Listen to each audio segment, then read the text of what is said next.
And joining us now for more context on E. coli, our 9 News medical expert, Dr. Payal Kohli. So first and foremost, how do you get this infection? Can it spread? Is it contagious? Yes, it can be, in fact. So if you think about our gut, we have bacteria that lives there, including E. coli lives in our gut in healthy people. But this particular strain of E. coli lives more in cattle and in farm animals. It doesn't live in humans. So if you have either food that's been contaminated by feces from these type of animals like cattle or undercooked beef itself, you can catch it from a foodborne illness. And if one person has it, they can easily spread it to another person, actually, by not washing their hands after they go to the bathroom, touching their food or what have you.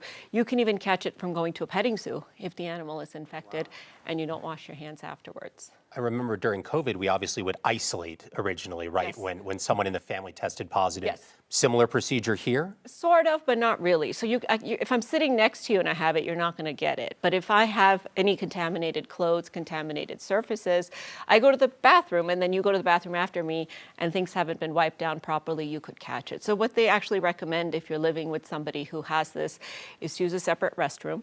Make sure you're doing really good hand hygiene, wash your hands. Don't let them cook the food or touch the food or handle it for at least 48 hours until their symptoms have cleared. And don't let them, near any small children because they're particularly high risk. If they have any sheets or any kind of material, make sure you wash it in really, really hot temperatures. And bleach kills this. So wipe everything down. And for cooking any meat that you've bought, make sure that it's really, really warm inside at least 160 degrees. It's really good information. What about some of our viewers that may be watching? They recently went to McDonald's. How do you know if you have it and what are the symptoms? And I know it can be from 3 to 10 days. Yes, exactly. So anywhere actually from 1 to 10 days, but usual is about 3. And this particular strain of E. coli has 2 toxins. And what the toxins do, especially one of them, it's called Shiga toxin, Shiga 1 and Shiga 2. So if you get a strain that makes Shiga 1 and 2, it pops open the cells of the gut. So your diarrhea starts out as clear and painful. Okay. You have these abdominal cramps. You might have a little bit of a fever the first day. You might be vomiting, but then that clear diarrhea very quickly goes to bloody, painful diarrhea.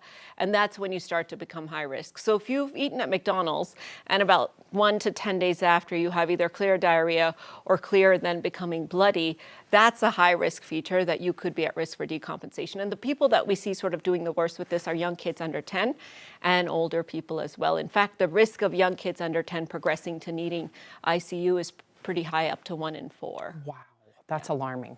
Yeah. You were mentioning the high-risk categories of this. This can be pretty scary, and a lot of folks might think, oh, I just have food poisoning. That's not necessarily the case. No, not necessarily. And in fact, I would say if you are having any symptoms of bloody diarrhea, call your doctor. Now, unfortunately for this particular strain, you can't give antibiotics to clear it. You can't take Imodium. So don't go out and buy Imodium because that's actually going to make things worse. That makes the toxin angrier because it traps it inside your colon. So you just kind of have to let it pass. But clear or bloody diarrhea means a phone call to the doctor, especially if you've eaten at McDonald's or know somebody else who has, and then making sure you really protect the others in your home as well.